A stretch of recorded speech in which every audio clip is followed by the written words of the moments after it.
ನಮಸ್ಕಾರ ಸ್ನೇಹಿತರೆ. ಭಾರತಕ್ಕೆ ವಯಸ್ಸಾಗ್ತಾ ಇದೆ, ಮುದಿ ಆಗ್ತಾ ಇದೆ. ಎಸ್, ಮುದಿ. ಭಾರತಕ್ಕೆ ಏಜ್ ಆಗ್ತಾ ಇದೆ, ಏಜ್ಡ್ ಕಂಟ್ರಿ ಆಗ್ತಾ ಇದೆ.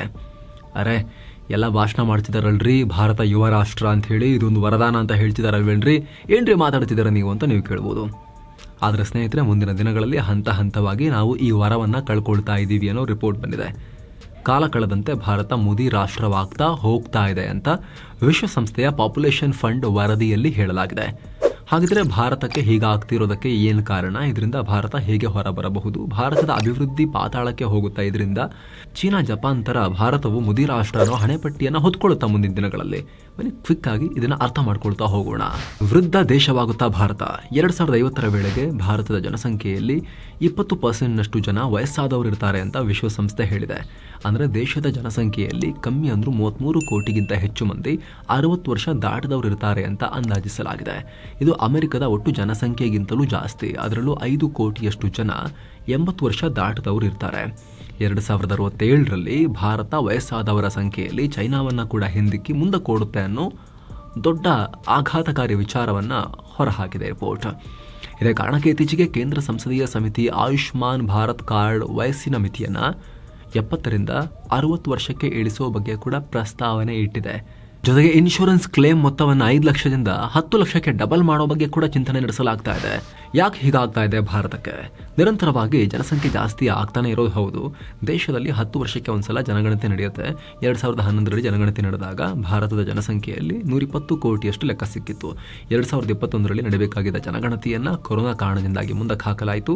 ಆದ್ರೆ ಈಗ ಮತ್ತೆ ಜನಗಣತಿಯನ್ನು ಅಪ್ರೂವ್ ಮಾಡಲಾಗಿದೆ, ಶುರುವಾಗ್ತಾ ಇದೆ. 2026ರ ವೇಳೆಗೆ ಭಾರತದ ಜನಸಂಖ್ಯೆ ಸಂಬಂಧ ಹೊಸ ಲೆಕ್ಕ ಸಿಗುತ್ತೆ. ಆದರೆ ವಿಶ್ವಸಂಸ್ಥೆ ಜನಸಂಖ್ಯಾ ನಿಧಿ ಸದ್ಯ ಭಾರತದ ಜನಸಂಖ್ಯೆ 144 ಕೋಟಿಯಷ್ಟಿದ್ದು ಮೊದಲ ಸ್ಥಾನಕ್ಕೆ ಏರಿದೆ. ಮೊದಲ ಪ್ಲೇಸ್ನಲ್ಲಿದ್ದ ಚೀನಾ 142 ಕೋಟಿಯೊಂದಿಗೆ 2ನೇ ಸ್ಥಾನಕ್ಕೆ ಬಂದಿದೆ ಅಂತ ಅಫಿಷಿಯಲ್ ಆಗಿ ಡೇಟಾ ಕೊಟ್ಟಿದೆ. ಭಾರತದಲ್ಲಿ ಜನಸಂಖ್ಯೆ ಜಾಸ್ತಿ ಆಗ್ತಾ ಇದೆ, ಹಾಗಂತ ಜನನ ಪ್ರಮಾಣ ಜಾಸ್ತಿ ಆಗ್ತಾ ಇಲ್ಲ. ಮೊದಲಿಗೆ ಜನನ ಪ್ರಮಾಣ ನಿರಂತರವಾಗಿ ಕಮ್ಮಿ ಆಗ್ತಾ ಇದೆ. ಏನದು ಜನನ ಪ್ರಮಾಣ ಕಮ್ಮಿ ಆಗೋದಂದ್ರೆ ಏನು? ಮತ್ತೆ ಅದು ಪ್ರತಿ ಮಹಿಳೆ ಆವರೇಜ್ ಆಗಿ ಎಷ್ಟು ಮಕ್ಕಳಿಗೆ ಜನ್ಮ ಕೊಡ್ತಿದ್ದಾರೆ ಅನ್ನೋ ವಿಚಾರ. ಅಂದ್ರೆ ಇನ್ನೂ ಸಿಂಪಲ್ ಆಗಿ ಪ್ರತಿ ಪೇರೆಂಟ್ಸ್ ಎಷ್ಟು ಮಕ್ಕಳನ್ನ ಹೊಂದಿದ್ದಾರೆ ಅನ್ನೋ ಪ್ರಮಾಣ 3, 4, 5 ಅಂತ ಇದ್ದಿದ್ದು ಡೌನ್ ಆಗ್ತಾ ಹೋಗ್ತಾ ಇದೆ. ಮತ್ತೊಂದು ಕಡೆ ಆರೋಗ್ಯ, ಜೀವನ ಮಟ್ಟ ಸುಧಾರಣೆಯಿಂದ ಜನರ ಜೀವಿತಾವಧಿ ಜಾಸ್ತಿ ಆಗ್ತಾ ಇದೆ. ಇದರ ಪರಿಣಾಮ ಏನಾಗ್ತಾ ಇದೆ? ಏಜ್ ಆದವರು ಉಳ್ಕೊಳ್ತಾ ಅವ್ರ ಸಂಖ್ಯೆ ಜಾಸ್ತಿ ಆಗ್ತಾ ಇದೆ. ಯುವ ಸಮುದಾಯದ ಸಂಖ್ಯೆ ಕಮ್ಮಿ ಆಗ್ತಾ ಇದೆ.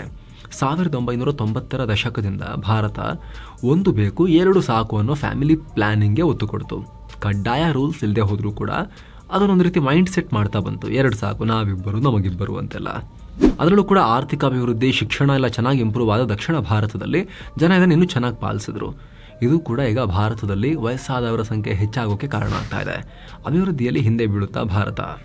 2020ರಲ್ಲಿ ದೇಶದ 90%ನಷ್ಟು ಜನಸಂಖ್ಯೆ 60 ವರ್ಷದ ಒಳಗಿತ್ತು.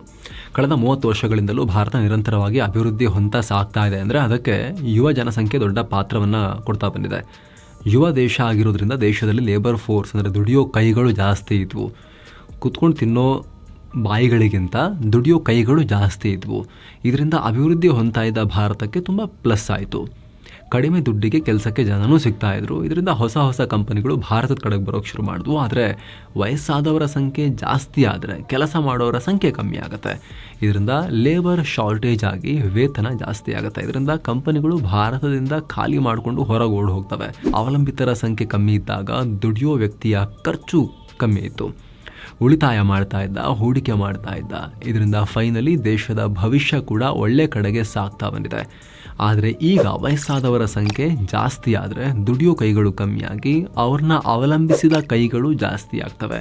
ಇದರಿಂದ ಉಳಿತಾಯ ಕಮ್ಮಿ ಆಗುತ್ತೆ, ಹೂಡಿಕೆನೂ ನಿಲ್ಲುತ್ತೆ. ಇದರಿಂದ ದೇಶದ ಅಭಿವೃದ್ಧಿ ಕುಂಠಿತ ಆಗುತ್ತೆ, ಬಡತನ ಹೆಚ್ಚಾಗೋ ಸಾಧ್ಯತೆ ಇರುತ್ತೆ. ಉದಾಹರಣೆಗೆ, ಒಂದು ಕುಟುಂಬದಲ್ಲಿ 10 ಜನ ಇದ್ದು ಅವರಲ್ಲಿ 8 ಜನ ಕೆಲಸ ಮಾಡ್ತಾ ಇದ್ರೆ ಆದಾಯ ಜಾಸ್ತಿ ಇರುತ್ತೆ.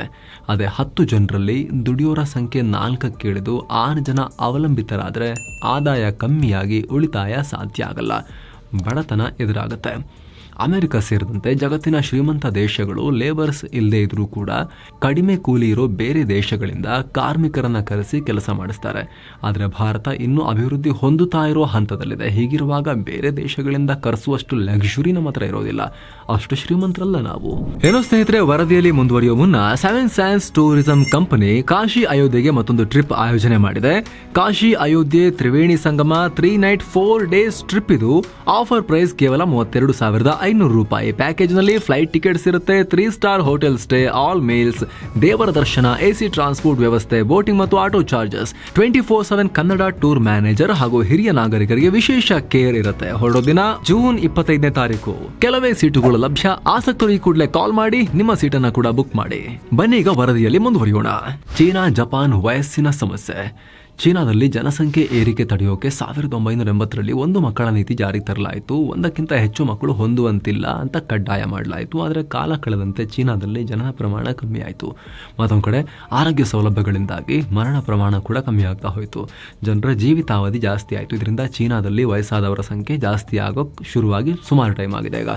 ಇದರಿಂದ ಎಚ್ಚೆತ್ತ ಚೀನಾ 2016ರಲ್ಲಿ ಒಂದು ಮಕ್ಕಳ ನೀತಿಯನ್ನು ತೆಗೆದುಹಾಕಿ ಹೆಚ್ಚು ಮಕ್ಕಳನ್ನು ಹೊಂದಿ ಅಂತ ಪ್ರೋತ್ಸಾಹ ಕೊಡೋಕೆ ಶುರು ಮಾಡ್ತು.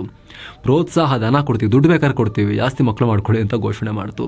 ಅದರೊಳಗೆ ಯಂಗ್ಸ್ಟರ್ ಸಿಟಿಗಳಲ್ಲೆಲ್ಲ ಮದುವೆ ಆಗ್ತಾ ಇಲ್ಲ ಅಂಥೇಳಿ ಅವ್ರು ಡೇಟಿಂಗ್ ಮಾಡಲಿ, ಹುಡುಗಿರು ಮೀಟ್ ಆಗಲಿ ಅಂಥೇಳಿ ಇದು ಈವೆಂಟ್ಗಳನ್ನೆಲ್ಲ ಆಯೋಜನೆ ಮಾಡೋಕ್ಕೆ ಶುರು ಮಾಡಿದೆ ಚೀನಾ ಸರ್ಕಾರ.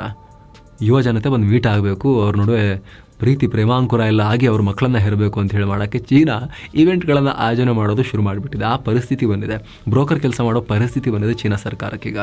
ಯಾಕಂದರೆ ಚೀನಾ ಉತ್ಪಾದಕ ರಾಷ್ಟ್ರ, ಮ್ಯಾನುಫ್ಯಾಕ್ಚರಿಂಗ್ ಕಂಟ್ರಿ, ಜಗತ್ತಿನ ಫ್ಯಾಕ್ಟ್ರಿ, ಅದೇ ಅವರ ಮೂಲ ಮಂತ್ರ. ಆದ್ರೀಗ ಚೀನಾ ಜನಸಂಖ್ಯೆ 70%ಗಿಂತ ಜಾಸ್ತಿ ಜನ 60 ವರ್ಷ ಮೇಲ್ಪಟ್ಟವರಿದ್ದಾರೆ. ಲೇಬರ್ ಫೋರ್ಸ್ ಡೌನ್ ಆಗ್ತಾ ಇದೆ. ಚೀನಾದ ಸೂಪರ್ ಪವರ್ ಕನಸಿಗೆ ಕೊಡ್ಲಿ ಪೆಟ್ಟನ್ನು ಕೊಡ್ತಾ ಇದೆ.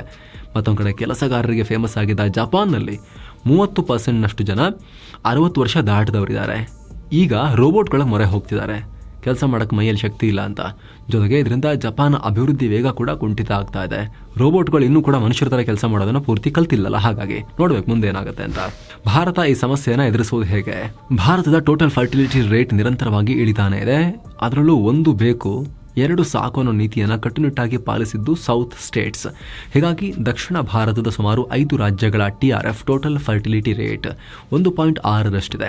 ಹೀಗಾಗಿ ತಮಿಳುನಾಡು, ಆಂಧ್ರ ಪ್ರದೇಶ ಈಗ ಆಲ್ರೆಡಿ ಹೆಚ್ಚು ಮಕ್ಕಳು ಮಾಡಿಕೊಳ್ಳುವಂತೆ ಜನರಿಗೆ ಕರೆ ಕೊಟ್ಟಿದ್ದಾರೆ.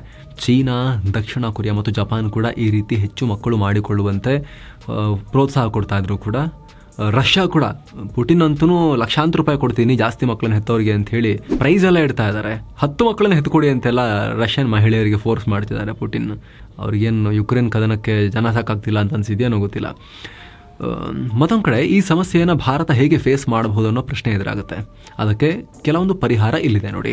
ಭಾರತದಲ್ಲಿ 60 ವರ್ಷ ಮೇಲ್ಪಟ್ಟವರು ಸುಮ್ಮನೆ ಕೂತಿಲ್ಲ, ದುಡಿತಲೇ ಇದ್ದಾರೆ. ಪ್ರತಿ 3 ಆ ರೀತಿ ವಯಸ್ಸಾದವರಲ್ಲಿ ಒಬ್ಬರು ಒಂದಲ್ಲ ಒಂದು ಕಡೆ ಕೆಲಸ ಮಾಡ್ತಿದ್ದಾರೆ ಏನಾದರೂ ಒಂದು. ದೇಶದ GDPಗೆ ಈ ವಯಸ್ಸಾದವರ ಕೊಡುಗೆನೇ 3.3%ನಷ್ಟಿದೆ.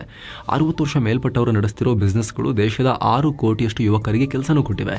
ಹೀಗಾಗಿ ಭಾರತದಲ್ಲಿ ವಯಸ್ಸಾದವರ ಸಂಖ್ಯೆ ಹೆಚ್ಚಿದ್ರೆ ಅದಕ್ಕೆ ತಕ್ಕಂತೆ ಅವ್ರನ್ನ ಬಳಸಿಕೊಳ್ಳೋಕೆ ಅವಕಾಶನೂ ಇದೆ. ನಿವೃತ್ತಿ ಹೊಂದಿ ಆರಾಮಾಗಿ ಮನೇಲಿ ಇದು ಬಿಡ್ತೀನಿ ಆ ಥರ ಮೈಂಡ್ ಸೆಟ್ ಇಲ್ಲ, ಕೆಲಸ ಮಾಡ್ತಾರೆ ಭಾರತೀಯರು. ಈಗಿನ ಜನ್ರೇಷನ್ ಅವರಿಗೆ ಸ್ವಲ್ಪ ಸೋಂಬೇರಿತನ, ನಾನು ಅದೇ ಮಾಡ್ತೀನಿ ಇದೇ ಮಾಡ್ತೀನಿ, ನಾನು ಅದೆಲ್ಲ ಮಾಡೋದಿಲ್ಲ, ನಾನು ಹಿಂಗೆ ಅಂತ ಅಂದ್ಕೊಂಡು ಅರ್ಧ ಜೀವನ ಕಳೆದು ಬಿಡ್ತಾರೆ. ನಿರುದ್ಯೋಗಕ್ಕಿಂತ ಹೆಚ್ಚಾಗಿ ನನ್ನ ಯೋಗ್ಯತೆಗೆ ತಕ್ಕಂತೆ ಸಿಗ್ತಾ ಇಲ್ಲ ಅಂತ ಹೇಳ್ಕೊಂಡು ಸುಮ್ಮನೆ ಕೂತಿರೋರು ಸಿಕ್ಕಾಪಟ್ಟೆ ಜನ ಇದ್ದಾರೆ. ಬಟ್ ವಯಸ್ಸಾದವರು, ಆಗಿನ ಕಾಲದವರು, ಅವ್ರಿಗೆ ಸುಮ್ಮನೆ ಇರೋಕ್ಕಾಗಲ್ಲ, ಯಾರೊಂದು ಕೆಲಸ ಮಾಡ್ತಾನೆ ಇರಬೇಕು, ಅವರಿಗೆ ಮಾಡ್ತಾನೆ ಇದ್ದಾರೆ. ನಿವೃತ್ತಿ ಹೊಂದಿದ ಮೇಲೂ ಕೂಡ ಸೆಕೆಂಡ್ ಇನ್ನಿಂಗ್ಸ್ ಅಥವಾ ಹಾಬಿ ರೀತಿಯಲ್ಲಿ ಬೇರೆ ಬೇರೆ ಕೆಲಸ ಮಾಡ್ತಾರೆ. ಏನಿಲ್ಲ ಅಂದರೂ ಕೂಡ ನಮ್ಮ ಮಕ್ಕಳು ಮೊಮ್ಮಕ್ಕಳಿಗೆ ಅವರ ಬಿಸ್ನೆಸ್ ರನ್ ಮಾಡೋಕ್ಕೆ, ಫ್ಯಾಮಿಲೀಸ್ ರನ್ ಮಾಡೋಕ್ಕೆ ತುಂಬ ಹೆಲ್ಪ್ ಮಾಡ್ತಾರೆ. ಮೊಮ್ಮಕ್ಕಳನ್ನ ಚೆನ್ನಾಗಿ ನೋಡ್ಕೊಳ್ಳೋದು, ಆ ರೀತಿ ಏನಾದರೂ ಮಾಡ್ತಾರೆ. ಹಾಗಾಗಿ ಭಾರತ ವಯಸ್ಸಾದವರ ರಾಷ್ಟ್ರ ಆಗ್ತಿದೆ ಅಂತ ಹೇಳಿ ತಲೆ ಕೆಡಿಸ್ಕೊಳ್ಳೋದ್ರ ಬದಲಿಗೆ ರಿಪ್ಲೇಸ್ಮೆಂಟ್ ರೇಟ್ 2.1 ಆ ರೀತಿ ಜನನ ದರ, ಅಂದರೆ ಪ್ರತಿ ಮಹಿಳೆ 2.1 ಮಕ್ಕಳಿಗೆ ಜನ್ಮ ಕೊಡೋದು. 0.1 ಮಕ್ಕಳಿಗೆ ಜನ್ಮ ಕೊಡೋಕ್ಕಾಗಲ್ಲ. ಹಾಗಾಗಿ ಇದು ಆ್ಯಾವ್ರೇಜ್ ಅಂತ ಅಂದ್ಕೊಳ್ಳಿ. 10 ಮಹಿಳೆಯರಿಂದ 21 ಮಕ್ಕಳು ಹುಡ್ತಾ ಇದ್ದಾರೆ, ಆ ರೀತಿ ಅಂತ ಅಂದ್ಕೊಳ್ಳಿ. ಸೊ ಆ ರೀತಿ ರಿಪ್ಲೇಸ್ಮೆಂಟ್ ರೇಟಿಗೆ ಎಷ್ಟು ಬೇಕೋ ಅಷ್ಟು ಜನನ ದರವನ್ನು ಮೇಂಟೈನ್ ಮಾಡೋದು. ಸೊ ದಟ್ ಇವಾಗ ಹೇಗಿದೆಯೋ ಅದೇ ರೀತಿಯ ಒಂದು ಪಾಪ್ಯುಲೇಷನ್ನ ಮೇಂಟೈನ್ ಮಾಡೋಕ್ಕೆ ಸಾಧ್ಯ ಆಗುತ್ತೆ. ಅದು ಒಂದು. ಮತ್ತು ವಯಸ್ಸಾದವರು ಕೂಡ ಅವರು ಸುಮ್ಮನೆ GDPಗೆ ಹೊರೆ ಆಗ್ತಾರೆ ಅಂತ ಅಂದ್ಕೊಳ್ಬಾರ್ದು. ಅವರನ್ನು ಕೂಡ ಆ್ಯಕ್ಟಿವ್ ಆಗಿ ಈ ಸೊಸೈಟಿ ಇನ್ವಾಲ್ವ್ ಮಾಡ್ಕೊಳ್ಬೇಕು ಒಂದಲ್ಲ ಒಂದು ಚಟುವಟಿಕೆಯಲ್ಲಿ. ಜೊತೆಗೆ ಜಪಾನ್ ಅವರು ಇಟ್ಟಿರೋ ಹೆಜ್ಜೆ ಇದೆಯಲ್ಲ, ಓಕೆ ವಯಸ್ಸಾಯಿತು, ಕೆಲಸ ಮಾಡೋಕ್ಕೆ ಜಾಸ್ತಿ ಆಗ್ತಿಲ್ಲ, ಯುವಜನತೆ ಬೇರೆ ಇಲ್ಲ ಅಂತ ಹೇಳಿದ್ರೆ ರೋಬೋಟ್ಗಳಿಗೆ ಮೊರೆ ಹೋಗ್ತೀವಿ ಅಂಥೇಳಿ ರೋಬೋಟ್ಗಳ ಹತ್ರ ಕೆಲಸ ಮಾಡ್ತೀವಿ ಅಂಥೇಳಿ ಅವ್ರು ಮಾಡ್ತಾ ಇದ್ದಾರಲ್ಲ. ಸೊ ಆ ನಿಟ್ಟಿನಲ್ಲೂ ಕೂಡ ಭಾರತ ಥಿಂಕ್ ಮಾಡ್ಬೋದು. ಸಮಸ್ಯೆ ಇವಾಗಲೇ ಅಂತಲ್ಲ, ಇವಾಗ ತೀರಾ ಮಾಡೋಕ್ಕೆ ಹೋದರೆ ಆಮೇಲೆ ಇರೋ ಯುವ ಕೈಗಳಿಗೂ ಕೆಲಸ ಇಲ್ದಿದ್ದಂಗೆ ಆಗ್ಬಿಡ್ಬೋದು. ಹದವಾಗಿ ಆ ಒಂದು ಬ್ಯಾಲೆನ್ಸ್ನ ಮೇಂಟೈನ್ ಮಾಡೋಕ್ಕೆ ಭಾರತವು ಕೂಡ ಅದನ್ನು ಕೂಡ ಮೈಂಡಲ್ಲಿ ಇಟ್ಕೊಂಡು ಆ ನಿಟ್ಟಿನಲ್ಲೂ ಕೂಡ ಇನೋವೇಷನ್ಸ್ನ ಶುರು ಮಾಡಬಹುದು.